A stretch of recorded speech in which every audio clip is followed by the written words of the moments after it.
ወደ ቻናላችን ቤተሰቦች እንኳን ወደ ቻናላችን በደህና መጣችሁ። ትናንትና ምሽት ላይ በተደረገ ጨዋታ ማንቸስተር ዩናይትድ ወልቭስን 4-1 በሆነ ውጤት ማሸነፍ ችሏል። ዛሬም የሚደረጉ የተለያዩ የሻምፒዮንስ ሊግ ጨዋታዎች አሉ። እነዚህን በቆይታችን የምንመለከት ይሆናል። እስከ መጨረሻው ደቂቃ ድረስ አብራችሁን ቆይታችሁን ፕሮግራሙን እንድትከታተሉ በአክብሮት ጋብዛለሁ። እንደዚሁም በትናንትና ጨዋታ ዙሪያ እንደዚሁም በዛሬው ጨዋታው ዙሪያ ያላችሁን ሀሳብ የጨዋታ ግምታችሁንም ኮሜንት ሴክሽን ላይ በመጻፍ እንድታሳውቁኝ በአክብሮት እጠይቃለሁ።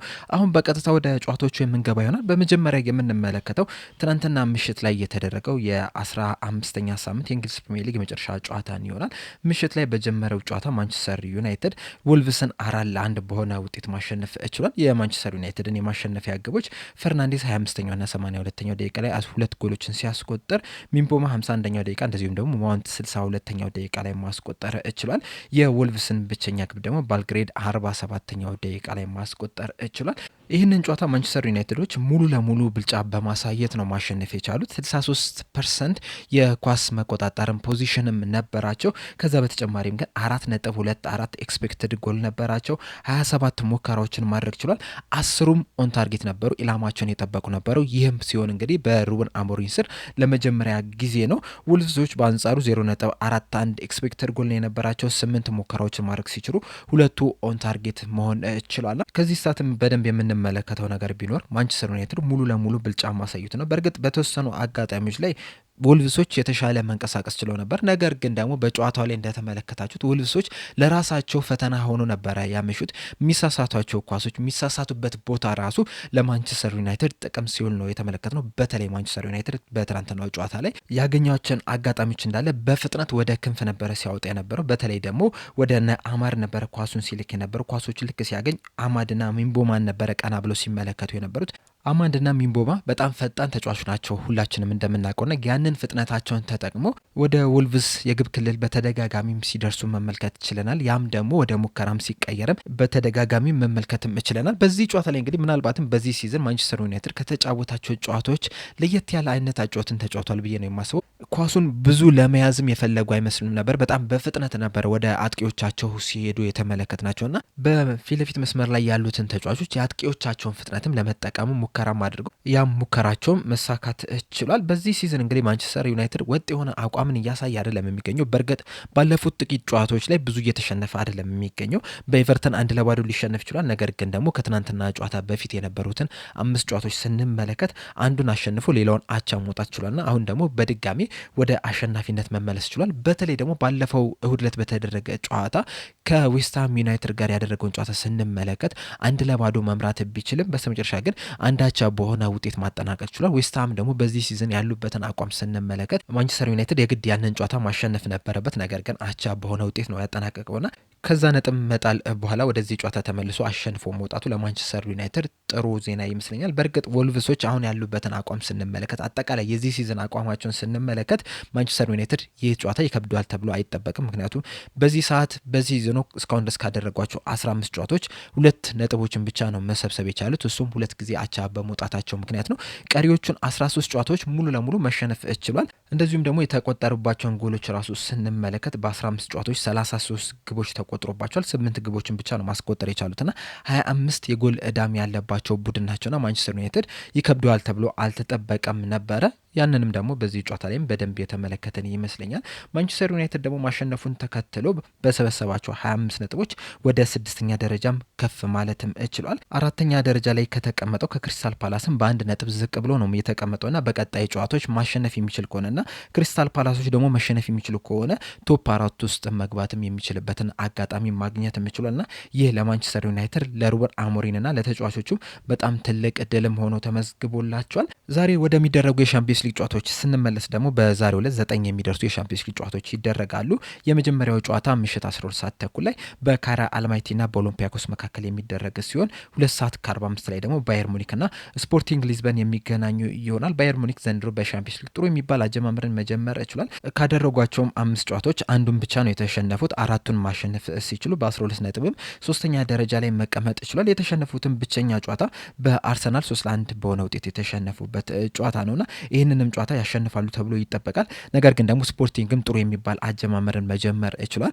ከ5 ጨዋታዎች 3ቱን አሸንፎ በአንዱ አቻ ወጥቶ በአንዱ ደግሞ ተሸንፎ በ10 ነጥብ 8ኛ ደረጃ ላይ ነው የተቀመጡትና 3ኛና 8ኛ ደረጃ ላይ የተቀመጡ ሁለት ቡድኖች የሚገናኙበት ጨዋታ ነውና ክፍት የሆነ ጨዋታ፣ ለማየት የሚያዝናና ጨዋታ፣ ለገለልተኛም የሚመች ጨዋታም ይሆናል ተብሎ ይጠበቃልና ይህንንም ጨዋታ እንድታዩት እጋብዛለሁ። ምሽት 5 ሰዓት ላይ እንግዲህ 7 ጨዋታዎች የሚደረጉ ሲሆን አትላንታ ከቼልሲ ጋር፣ ባርሴሎና ከፍራንክፈርት፣ ኢንተር ሚላን ከሊቨርፑል፣ ሞናኮ ከጋላታሳራይ፣ ፒኤስቪ አይንድሆቨን ከአትሌቲኮ ማድሪድ፣ ቶተናም ከስላቪያ ፕራግ እንደዚሁም ደግሞ ዩኒየን ሴንት ግላሲዮ ከማርሴ ጋር የሚገናኙ ይሆናል። ከነዚህ ጨዋታዎች መካከል ኢንተር ሚላን ከሊቨርፑል፣ አትላንታ ከቼልሲ እንደዚሁም ደግሞ ባርሴሎና ከፍራንክፈርት ጋር የሚያደርጉት ጨዋታ ይጠበቃል።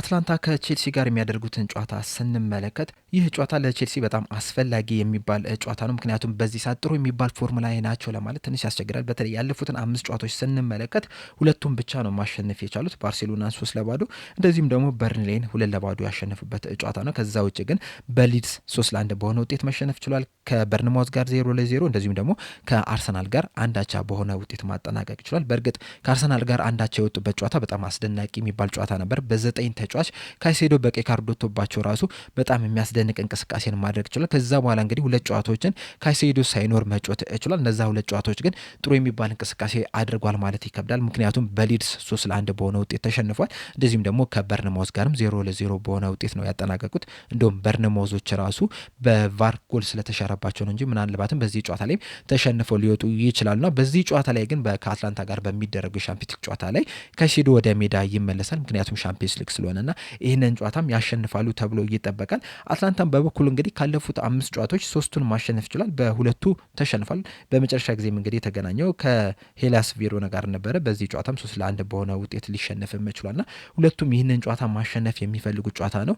በተለይ ደግሞ በዚህ ሲዝን በሻምፒዮንስ ሊግ ሁለቱም ጥሩ የሚባል ደረጃ ላይ ናቸው የሚገኙት። ካደረጉት 5 ጨዋታዎች 3ቱን በማሸነፍ አንዳቻ በመውጣት አንዱን ደግሞ በመሸነፍ በተመሳሳይ 10 ነጥቦች 7ኛና 10ኛ ደረጃ ላይ በጎል ክፍያ ተበላልጠው ነው የተቀመጡትና እኩል የሚባል ደረጃ ላይ ያሉ ክለቦች የሚገናኙበት ነው። እናም ጥሩ ፍክክርም ይታያል ተብሎ ይጠበቃል። ቼልሲዎች ግን ይህንን ጨዋታ የበለጠ የሚፈልጉት ይሆናል። በተለይ ደግሞ ካለፉት 2 ጨዋታዎች ካሳዩት ፎርም አንጻር ይህንን ጨዋታ ለማሸነፍ ይገባሉ ተብሎ ነው የሚጠበቀው። ከዛ ውጪ ደግሞ ባርሴሎና ከኢንትራ ፍራንክፈርት የሚገናኙበት ጨዋታም ጥሩ ጨዋታ ይሆናል ተብሎ ይጠበቃል። በተለይ ሁለቱም ቡድኖች ለማጥቃት የሚጫወቱ ቡድን ናቸው። በእርግጥ ባርሴሎና የተሻለ የቡድን ስብስብ አለው፣ የተሻለ ጥራት ያላቸው ተጫዋቾች አሉት። ነገር ግን ደግሞ በዛው ልክ መከላከሉ ላይ በጣም ደካማ የሚባል ቡድን ነው። ኢንትራ ፍራንክፈርት ደግሞ በማጥቃት ደረጃ የተሻለ የሚባል ቡድን ነው። በእርግጥ በዚህ ሲዝን በሻምፒዮንስ ሊግ ያንን ነገር እያስመለከተ አይደለም የሚገኘው። ምክንያቱም እስካሁን ድረስ 7 ጎሎችን ብቻ ነው ማስቆጠር የቻለው። በአንጻሩ ደግሞ 14 ጎሎች ተቆጥሮበታል። ምናልባትም ዛሬም በባርሴሎና ብዙ ጎሎች ሊቆጠሩ የሚችሉበት እድል አለ ልንል እንችላለን። ነገር ግን ደግሞ የባርሴሎናን ስንመለከት እስካሁን ድረስ 12 ጎሎችን ማስቆጠር ችሏል። ነገር ግን ደግሞ 10 ጎሎች ተቆጥሮበታልና ማን ብዙ ጎል ያስቆጥራል የሚለው ይህንን ጨዋታ የሚወስን ይመስለኛል። በእርግጥ ባርሴሎናዎች ከኢንትራ ፍራንክፈርት የተሻለ አቋም ላይ ነው የሚገኙት። ካለፉት 5 ጨዋታዎች 4ቱን ማሸነፍ ሲችሉ በአንዱ ብቻ ነው የተሸነፉት፣ እሱም ቼልሲ የተሸነፉበት ጨዋታ ነው። ከዛ ውጭ ግን አትሌቲኮ ማድሪድን ማሸነፍ ችሏል።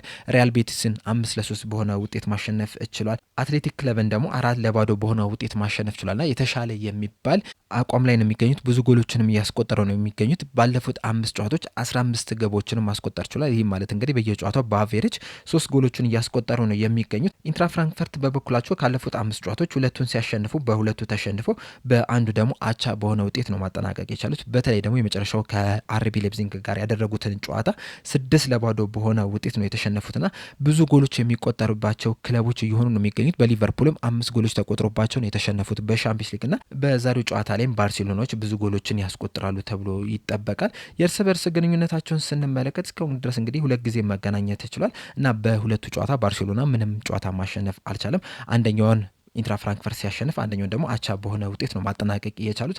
ለመጨረሻ ጊዜ እንግዲህ የተገናኙት 2022 የግሩፕ ስቴጅ ላይ ነው የነበረው። በዛ ጨዋታ ላይም በካምፕኑ ኢንትራ ፍራንክፈርቶች 3-2 በሆነ ውጤት ነበረ ማሸነፍ የቻሉት።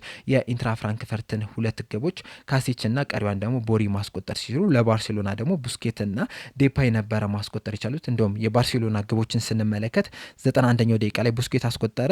ሁለተኛውን ግብ ደግሞ ዴፓይ 101ኛው ደቂቃ ላይ ነበረ ማስቆጠር የቻሉና 90 ደቂቃ በሙሉ ኢንትራ ፍራንክፈርቶች 3-0 መምራት ችለው ነበረ። የዛ ጨዋታ ላይ ኢንትራ ፍራንክፈርቶች የተሻሉ ቡድን ሆነው ነበረ። በኢንትራ ፍራንክፈርት ሜዳ የተደረገውን ጨዋታ ስንመለከት ደግሞ አንዳቻ በሆነ ውጤት ነበረ ማጠናቀቅ የቻሉት። በድንበር እንግዲህ ኢንትራ ፍራንክፈርቶች የተሻለ ጨዋታን የተሻለ ውጤትን ማስመዝገብም ችለው ነበረ። ነገር ግን በዛሬው ጨዋታ ላይ ያ ነገር ይደገማል ተብሎ አይጠበቅም። ይህንን ጨዋታ ባርሴሎናዎች በቀላሉ ሊያሸንፉ ይችላሉ የሚልም ግምት አለ። ሌላኛው የምሽቱ ተጠባቂ ጨዋታ ደግሞ በኢንተር ሚላንና በሊቨርፑል መካከል የሚደረግ ጨዋታ ነው።